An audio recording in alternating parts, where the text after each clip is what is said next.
नमस्कार दोस्तों आज हमारा विषय है जानना और पहचानना। परमात्मा को पहचाना जा सकता है, जाना नहीं जा सकता। पहचानने में जानना शामिल नहीं है, जानने में पहचानना भी शामिल है।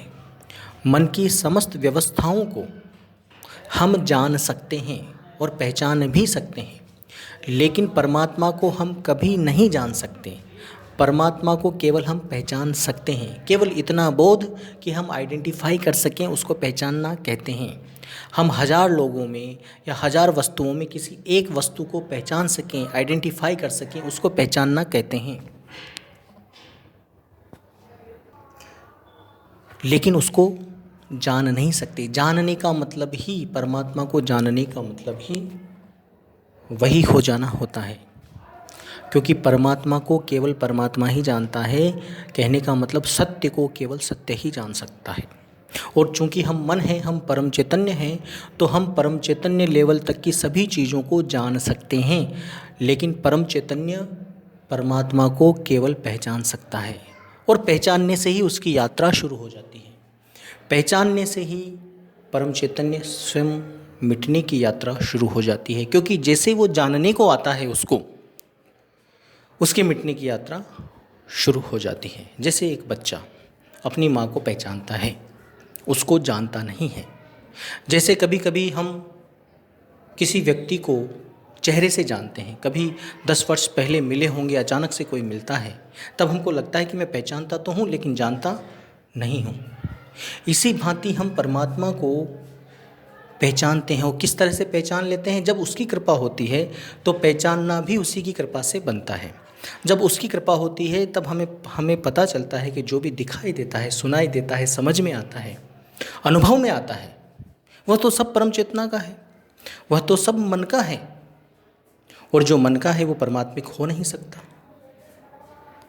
तब जाकर हमें ये बोध होता है, तब जाकर परमात्मा की पहचान बनती है कि परमात्मा देखने, सुनने, जानने, समझने और अनुभव में आने से परे की चीज़ है। तो ये हमने पहचान कर ली कि वह इन सबसे परे की चीज़ है। जब पहचान होने लगती है तो धीरे धीरे धीरे धीरे परमात्मा उस पहचान के जरिए हमें उसके गुण प्रकट करने लगता है, और वह तय होता है आत्मिक विवेक से। आत्मिक विवेक मतलब परमात्मा से जो विवेक दिया जाता है। परमात्मा कभी कोई देता लेता नहीं है। परमात्मा से विवेक देने का मतलब यही हुआ कि उस संपूर्ण परमकर्ता, अमरकर्ता, जो अमरता से कुछ नहीं करता, क्योंकि उसके अकर्तापन में ही समस्त कर्तापन है। उसने शाश्वतता से ऐसी कृपा हर जगह सर्वव्यापिता से मौजूद की हुई है, अमरता से मौजूद की हुई है। कभी कहीं से उसकी कृपा कम नहीं होती। तो उस कृपा से हमको जब उस कृपा की सम्मुखता मिलती है तब परमात्मा की पहचान होती है, उसके गुणों की पहचान होती है, उसके गुणों की भी पहचान होती है। उसके गुणों को भी हम जान नहीं पाते। उसके गुणों को जानने के लिए हमें वही होना पड़ेगा, और वही होने के लिए पूर्ण मिटना पड़ेगा। जैसे कि हम शहद को देख लें और किसी ने हमें बता भी दिया कि ये शहद है, तो केवल हम उसकी पहचान कर पा रहे हैं कि ये शहद है। अब उस शहद को जानने के लिए हमें चखना पड़ेगा। चखने के बाद शरीर में जो उसके फ़ायदे हैं उसको भी जानना पड़ेगा। तब जाकर हम थोड़ा थोड़ा शहद के बारे में जान पाएंगे। तब भी पूरा नहीं जान पा रहे हैं। शहद को पूर्ण रूप से स्वयं शहद ही जानती है। पानी को पूर्ण रूप से स्वयं पानी ही जानता है। पानी को जानना है तो पानी पीकर भी तुम पानी को नहीं जान पाओगे। पानी को पूर्ण रूप से जानना है तो पानी होकर ही जान पाओगे। शहद को भी पूर्ण रूप से जानना है तो शहद होकर ही जान पाओगे। ऐसे घी को भी पूर्ण रूप से जानना है तो घी होकर ही जान पाओगे। तो परमात्मा को कैसे तुम बिना परमात्मा हुए जान पाओगे? और परमात्मा कभी कोई हो ही नहीं सकता। तो स्पष्ट है, जो तुम हो उसका मिटना ही परमात्मा होना कहलाता है, क्योंकि तब फिर बचता ही परमात्मा है। इस विधा को वही समझ पाएगा जो स्वयं पूर्ण मिटाव में है। वही समझ पाएगा पूर्ण मिटने के बाद आप परमात्मा कैसे बन जाते हो। वैसे परमात्मा कभी कोई जीव नहीं बन सकता, लेकिन परमात्मा तो ऑलरेडी है, वही हो जाता है, जो है वही बचना हो जाना है। इस चीज़ को आप होकर ही पहचानोगे, जैसे पानी को पानी होकर ही पहचानोगे। क्या मछली कभी पानी बन सकती है? नहीं बन सकती। तो मछली कभी पानी को नहीं जान पाएगी कि पानी है क्या असल में, वो मिट जाएगी तो बचेगा पानी। ये बहुत रहस्यात्मक गुत्थी है, इसको मन के दायरे से कभी नहीं समझा जा सकता। लेकिन बात यह है कि परमात्मा को केवल आप पहचान सकते हो। अरे परमात्मा को ही छोड़िए, किसी भी चीज़ को आप तब जान पाओगे जब वही हो जाओगे। अगर आपको परम चेतना को भी जानना है तो परम चेतना में आना पड़ेगा, अन्य चेतनाओं को, अन्य स्थूल चेतनाओं को छोड़ना पड़ेगा। यहाँ भी छोड़ना है, उस अवस्था में आना है, तब जाकर आप परम चेतना को जान पाओगे। अन्यथा पहचान ही पाओगे, और पहचानने की भी क्षमता कृपा से होती है। किसी भी चीज़ को पहचानना भी कृपा से होता है। तो यहाँ पर परमात्मा को सदैव केवल पहचाना जा सकता है, जाना नहीं जा सकता। ये तो मैंने परमात्मा के बहुत ही श्रेष्ठ सर्वव्यापी व्यवस्था के बारे में कहा। यहाँ तुम एक छोटे से तत्व को भी नहीं जान सकते पूर्ण रूप से जब तक वही नहीं हो जाते। तो तुम परमात्मा को जानने की कहाँ से बात करते हो?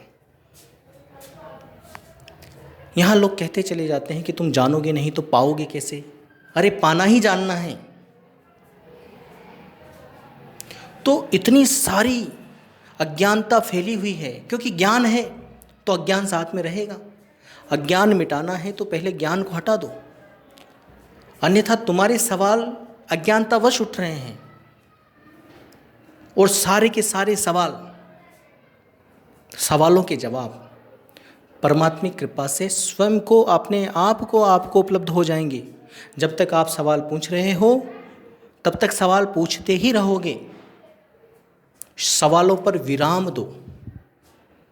सवालों के जवाब से सवाल हल नहीं होते, सवालों के जवाब से सवाल खड़े होते हैं। और सवालों का मिटाव तब होता है जब कृपा होती है। और मेरा कार्य यही है कि परमात्म कृपा से मैं आपके सवालों का मिटाव कर सकूं, ताकि आप नए सवाल खड़े करने की पोजीशन में रहो ही नहीं। तो मैंने जितने भी ऑडियोज़ वीडियोज़ हैं उसमें परमात्मा की पहचान आपको करवाई है। अब कोई कहता है कि मैं सर्वव्यापिता को नहीं समझ पा रहा, तो एक बार उसको अनुभव करिए, सर्वव्यापिता को अनुभव करिए।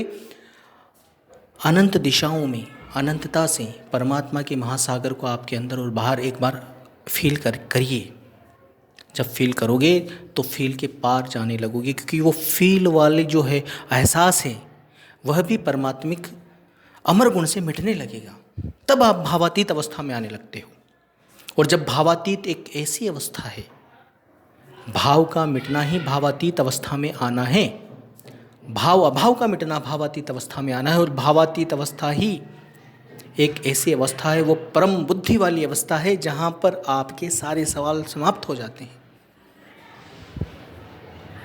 तो परमात्मा के किसी भी गुण से आप शुरू में जुड़ने का मतलब ये होता है कि परमात्मा के किसी भी गुण को फील करिए। फील करने का मतलब एहसास करिए।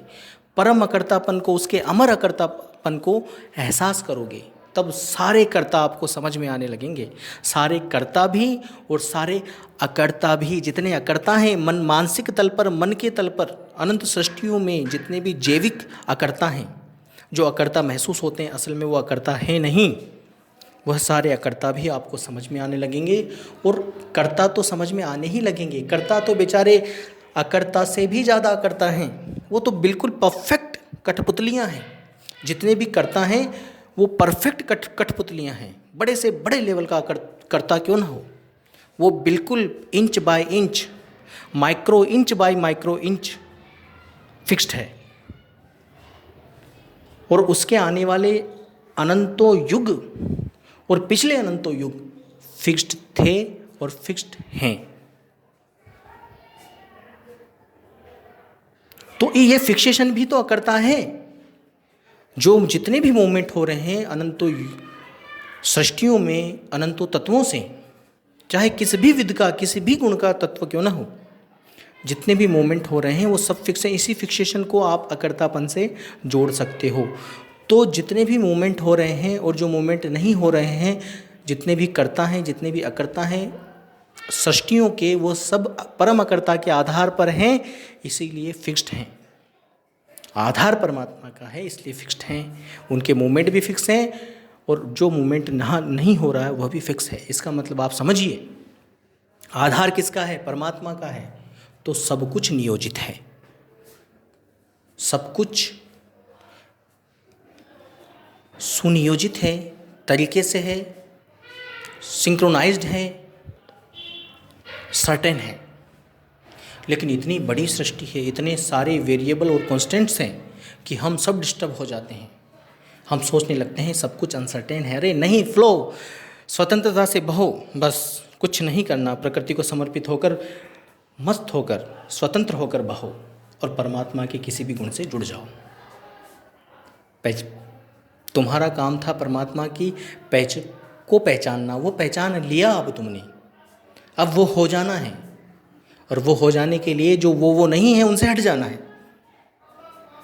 कितना सरल है, परमात्मा से सरल इस जगत में कुछ भी नहीं है। उसको प्राप्त करने के लिए न तो आपको कुछ करना पड़ेगा, ना ही कुछ नहीं करना पड़ेगा। इससे सरल क्या हो सकता है? इससे सरल कुछ नहीं हो सकता। बस उसको पहचान लो, पहचान कर लग जाओ। और वो इतना आकर्षणमय है, परम आकर्षण है उस परमात्मा में। एक बार उसके सम्मुख हो जाओगे, बस उसका काम है, फिर तुम्हारा काम नहीं है। वो खींच लेगा तुमको, वो उसका काम है। और खींचना कर्तापन नहीं है, वो व्यवस्था ऑलरेडी एस्टेब्लिश्ड है अमरता से। तो फिर उसके खिंचाव से, उसके अमर खिंचाव से आप धीरे धीरे अपने सारे पर्दे गिरकर अंत में मिट जाते हो और वही हो जाते हो। यही फिर जानना है। वही हो जाना मतलब सत्य को कौन जानेगा? सत्य ही जानेगा। परमात्मा को कौन जानेगा? परमात्मा ही जानेगा। इसलिए इस उलझन में मत रहो कि मैं भी कोई बात बता रहा हूँ तो बौद्धिक स्तर पर बता रहा हूँ। बौद्धिक स्तर पर तो केवल आपको वह जनवाया जा रहा है, वह जानने को बताया जा रहा है जिसको तुमको अब हटना है, ताकि उसकी पहचान हो सके। और पहली ही साधना में हम उसकी पहचान करवा देते हैं आपको। तो पहली साधना हमारी ये है जिससे तुम उसकी पहचान कर सको, और दूसरी साधना में मिटने की तैयारी कर सको, वो होने के लिए। और वह सब पहली और दूसरी साधना सारे ऑडियोज़ वीडियोज़ में है। उससे आपको क्लैरिटी आएगी। थोड़ा सा समय ज़रूर देना पड़ेगा, क्योंकि इतने जन्मों का समय आपने दिया है ज्ञान इकट्ठा करने के लिए, संस्कार इकट्ठे करने के लिए। तो अब उन ज्ञान को और संस्कार को तोड़ने के लिए और परमात्मा को पहचानने के लिए आपको समय देना पड़ेगा। तभी जाकर आप समझ पाओगे। ज़्यादा होशियार बनकर, एक या दो ऑडियो वीडियो सुनकर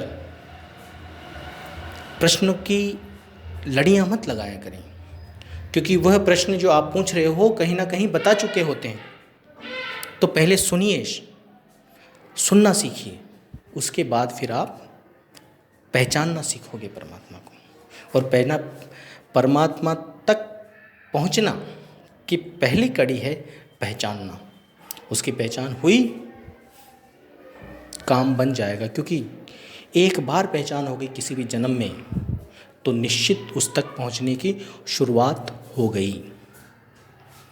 और पहचानने का मतलब पूर्ण हृदय से पहचानना। ऐसे नहीं किसी गुरु का ज्ञान सुन लिया और हमारा भी सुन लिया और मन में विरोधाभास है इस ज्ञान के प्रति, तो वो पहचानना नहीं हुआ। आपने तो स्वीकार ही नहीं किया उस पहचान को, तो फिर आपकी मुक्ति तय नहीं है।